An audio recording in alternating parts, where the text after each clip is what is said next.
ምክንያቱም እኔ የሞተብኝ የኔ ደም የኔ አካል የኔ ወንድም የእናቴ ልጅ ነው።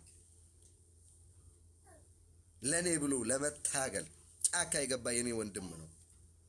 ለራስ ሰው የራሳችሁ ሰው ስሞት እዚህ ሚዲያ ላይ እየመጣችሁ ሚዲያውን ለቅሶ ቤት እያስመሰላችሁ እኛ ደግሞ ተነስተን የኦሮሞ ልጅ ለምን እንደዚህ ይደረጋል የኦሮሞ ህዝብ ለምን ይጨፈጨፋል ስንል በስድብ ይሄን ልጋጋም 1 ሜትር ምረዝም ሚላሳችሁን ይዛችሁ ለስድብ ነው የምትመጡት።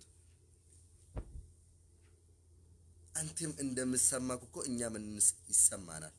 እናንተንም እንደሚያማችሁ እኛም ያመናል። የተቆረጠው እኮ የሆነ ካሮት ወይም ሽንኩርት አይደለም፣ የሰው ልጅ አንገት ነው። ህሊና ካላችሁ የሰው ልጅ አንገት ተቆርጦ የሰው ልጅ አንገት ተቆርጦ ያውም የራስ ወንድም አንገት ተቆርጦ ገብቶ የሚተኛ ሰው አለ እንደ ምድራ ጋማ ገገማ ሁሉ ስትሳደቡ አታፍሩም? ስትሳደቡ አታፍሩም?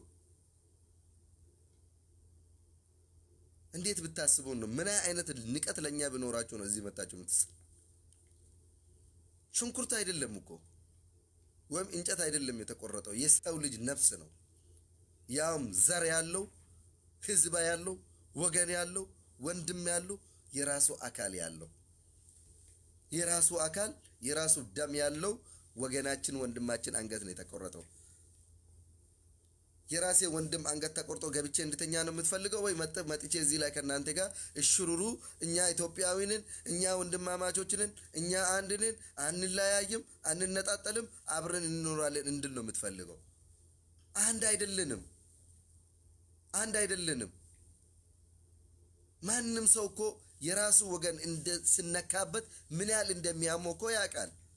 የራስን ህመም የምታውቅ ከሆነ የሰው ህመምም ይሰማሃል። የሰው ቤት መጥተህ ምላስን አታዝረዝም። የራስ ወገን ሲገደል የሚያም ከሆነ ሌላም ሰው ወንድሙ ተገሎበት አንገቱ ተቆርጦ ያውም ፌሮ ላይ ተሰቅሎ ሲጨፍሩበት አይቶ ማን ዝም እንድል ነው የምትፈልገው? ለምን እንደራስ ህመም አታየው? ለምን አንተን እንደምሰማክ ሌላውንም እንደምሰማ አይታየም? የሰው ልጅ አንገት ተቆርጦ ገብተን እንድንተኛ ነው ወይ ወሽሩሩ እምጡጡጡ እንድንላቸው ነው የምትፈልጉት? አታፍሩም? ቆይ ህሊና የሚባል ነገር የላችሁም እንዴ? ህሊና የሚባል ነገር አልፈጠረባችሁ? ያ ድርጊቱ አንሶ ለመሳደብም ትመጣላችሁ? ምን አይነት ዕውቀት ምን አይነት ጭንቅላት ምኖራችሁ ነው? አረባ አላህ አውዙ ቢላሂ ከምን አይነት ህዝብ ጋር የአንድ ሀገር ዜጋ ሆነን ከናንተ ጋር የኡነት ስንኖር ነበር? ቢያንስ እናንተ ባትናገሩ እንኳን የሰው ሬሳ ሰርቃችሁ የምታለቅሱበት ነገር አንሶ እዚህ ላይ መጥቶ መሳደብ። አረ ለራሳችሁ እንኳን ይፈሩ። አንዳንድ ትንሽ እንኳን እንደ ሰው ቆማችሁ አስቡ። እንደ ሰው እንኳን ቆማችሁ አስቡ እስቲ። ያ የምታዩት እኮ አንገት ነው እኮ አንገት ነው፣ ብረት አይደለም፣ ሰው ነው። ያ የፈሰሰ ውሃ ወይም ደግሞ ወተት አይደለም፣ ደም ነው።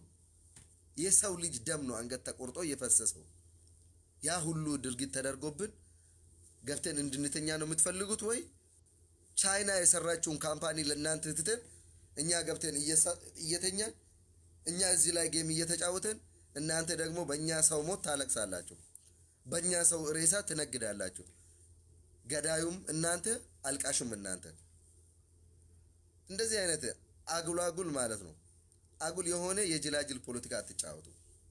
ዘመኑ የቴክኖሎጂ ነው። ዘመኑ ማንነቱ ለብሔሩ የሚቆምበት ጊዜ ነው።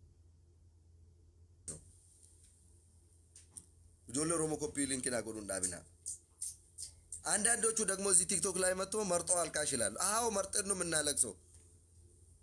የምናለቅሰው። ምክንያቱም ዘመኑ ሁሉም መርጦ የሚያለቅስበት ጊዜ ነው። መወሻሸት አያስፈልግም። አዎ መርጠን ነው የምናለቅሰው። እኔ አሁን መርጬ ነው የማለቅሰው። ማዋሸት አልፈልግም። የውሸት ኢትዮጵያዊ መሆን አልፈልግም። የውሸት አንድነት መስበክ አልፈልግም። ዋሽቼ ህሊናዬን ሽጬ መኖር አልፈልግም። እውነቱን ተናግሬ ማንነቴን አስከብሬ መኖር ነው የሚፈልገው።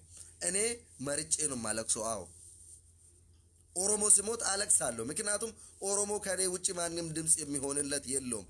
የራሴ